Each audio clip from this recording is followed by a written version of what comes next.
Hello everyone, peace of Christ to all. In this video we will answer one more lies made by Muslims as usually.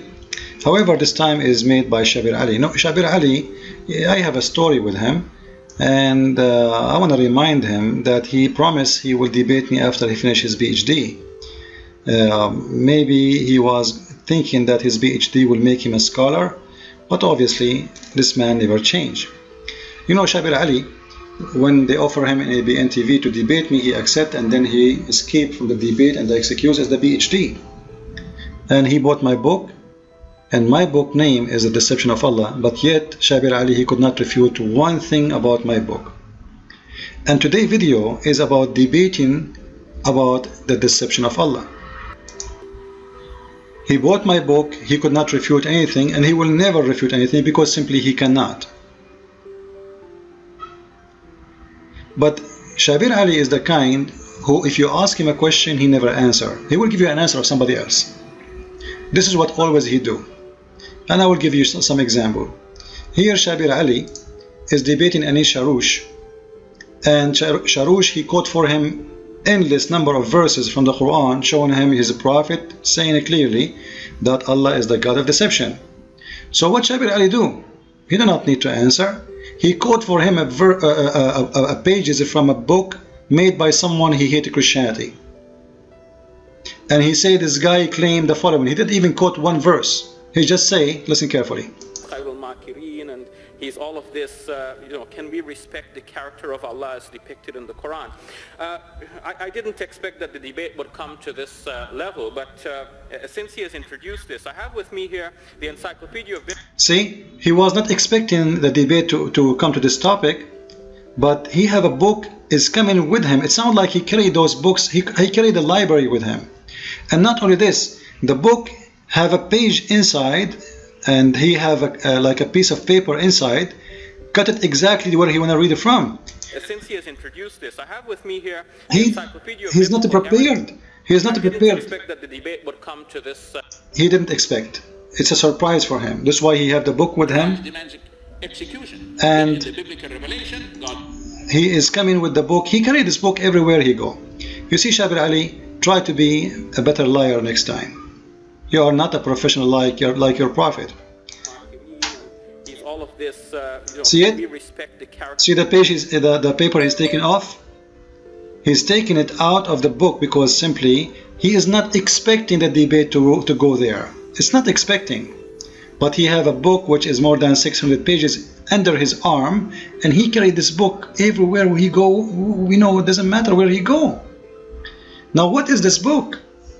It's not even the Bible. He's not even to quote a verse from the Bible. No, he is going to show you what a man he said about us. What a man he said about the God of the Bible. Who care? Of Allah is depicted in the Quran. I didn't expect that the debate would come to this level, but since he has introduced this, I have with me here the Encyclopedia of Biblical Errancy by C. Dennis McKinsey. And on page 100... Please, next time you see Mr. McKinsey, say hi to him. Have you ever heard of any Christians follow an atheist guy or whatever guy, his name is McKinsey?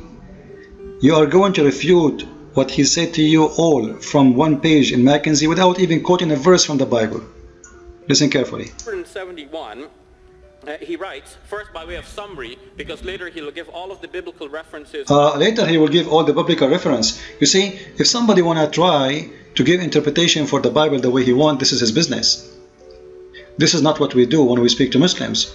In order to prove a point, you have to ask those who believe in that point what they believe, and then from their belief you debate them, not from the belief of someone who is not a Christian. I can take any verse from your book and I can say, I can claim it says that when it does not, and that will not make me a valid person because this is not what you believe. As an example, if I say to the Christians, the Muslims, they believe in the Holy Spirit to be the third person of God, you will say to me, this is false, that's not what we believe, right? But I can say that. So you are doing the same. You are coming with interpretation of someone. He is no Christian. He has nothing to do with Christianity. He is not a prophet. He is not Luke or Mark or Apostle Paul. He is no one. So why you are quoting for us what someone he hated Christianity is saying? If you want to give us a proof, give us a proof from Christians. Christians believe, not someone else believe. When we speak about Islam, when we speak about, like in my book, in the Deception of Allah book, you will not find one verse I gave and the interpretation is coming from my own. Never, never, never. I show what the Muslims give as an interpretation. As an example, even the Muslim, they accuse me that I'm giving false translation. Yet, do they dare to say the Muslim translation is false? When the Quran chapter 4 verse 14 and many verses say clearly that Allah is the one who mislead. A Muslim, he might say to me, oh, the verse, yes, it says mislead, but you misunderstood. Then what we do, we go to the Islamic interpretation for the verse, and we see what the Muslim's interpretation is saying. If the Muslim interpretation is saying, yes, Allah mislead, it's mean Allah mislead. I'm not going to go to say to the Muslim, Mr. Mackenzie, he said Allah, he mislead. That is deception. I go by what Muslims believe, and Muslim scholars, not Shabir Ally. Those potatoes who live in the West, who they try to present Islam to the Western in English language, they never tell the truth. You want to hear the truth, really, go and speak to those who speak Arabic. They say it to you clearly, not those who speak English. Those who speak English, they know in purpose, if they say the truth is bad, is ugly. But those who speak Arabic, they know they cannot hide it because everybody speaks Arabic around them. So they cannot hide it. For me, obviously, it says the word yudil, and yudil in Arabic means mislead. So a Muslim who speaks Arabic, he cannot lie to me because I speak Arabic like him. However, if I want to give interpretation for this verse, what I will do? I will go to Ibn Kathir, I will go to Al-Jalalain, I will go to Al-Qurtubi, I will go, etc. And we see what those scholars saying, and then whatever they are saying, we will take it. If we go as an example to Ibn Kathir, what Ibn Kathir saying? Then Allah mislead whom He wills and guide who He wills. This is the Muslim translation of Ibn Kathir. This is the book of Ibn Kathir. This is the biggest. This is not Shabir Ally, the little Shabir Ally. This is not a guy who do not know Arabic. This is not a guy coming from Pakistan trying to make business. This is Ibn Kathir, one of the highest authority to give interpretation for the Quran. His book is one of the main source of interpretation of the Quran in all Islamic Sunni books or universities. So when Ibn Kathir, he says, yes, Allah do mislead, who are you to say Sharush is wrong? Sharush is not quoting his own, he's quoting your scholars. This is how we refute the liars. We don't go and say Mr. Mackenzie. We say Mr. Ibn Kathir, which is your scholar and your master. Mackenzie is not my scholar, he is not even Christian. So the deception of Muslims is endless. In different, and always, by the way, Shabir Ally, he always do the same. He never answer any question. Once they ask him how old Aisha is. How old? Embarrassing question. But Shabir Ally, as usual, he never answer. He will say to you, there is some people, they say that Mary, she was 12 years old when she married from Joseph. This is one of the most funny, stupid answers ever you can imagine. Because as long as the Muslim believe that Mary, she was a virgin when she gave birth to Jesus, that means at that time she was already a woman, because a child cannot have kids. This is number one. Number two, she was a virgin, you idiot. What are you talking about, Joseph? She is a virgin. According to Islam, Mary, she never get married from Joseph, and Joseph is not even exist in Islam. So he is a hypocrite to the point he is saying to you that Mary, she was married to Joseph when Islam do not believe in Joseph at all. Joseph does not exist in Islam, and I challenge him to show me Joseph in his book. Does that mean you believe in Joseph but you don't believe in the Quran? Because Quran says clearly there is no Joseph. Mary is a virgin and she gave birth to Jesus. She was a virgin, and never mentioned that Mary, she got married to anyone. So what those people, they are willing to do, they are willing to sacrifice their belief in order of deception. Like, I'm not going, okay, now you know what, I'm going to talk about the age of Mary, how she married to Joseph. And he have no proof, he have no reference. What, you will bring me Mr. Mackenzie? Or you will bring me someone, he's from, someone, he is a priest saying that? You know, we don't go by a priest, we don't go by Mackenzie, we don't go even by me. We go by the Bible. For you, you have to go by the hadith and by the Quran, and then by the scholars who are approved by all Muslims. So he said that Aisha, when she got married, she was what? How old she was? Let us see. Some other researchers have given some other researchers, you see, he have no answer. Never his answer. And the reason he say that, because he don't want to be blamed for lying. He says, some researcher says. Some researcher, what about you? Aren't you a PhD guy? How come you never have your research? variant dates such as this as well. So some researchers said what? Let me play again the age. I did not hear the age. What was the age of Aisha when she got married? There was some mistake in the dates, and it seems that Aisha might have been 16 at the time when she got... Oh, there's a mistake in the date. Mistake. You see, the hadith says that Aisha, she was 6 years old. How the mistake happened? And the one who mentioned that is Aisha. Aisha, she was stupid to the point she didn't remember what the age she get married from Muhammad. And not only that, the hadith even stating for how long Aisha she lived with Muhammad. It says she lived for 9 years.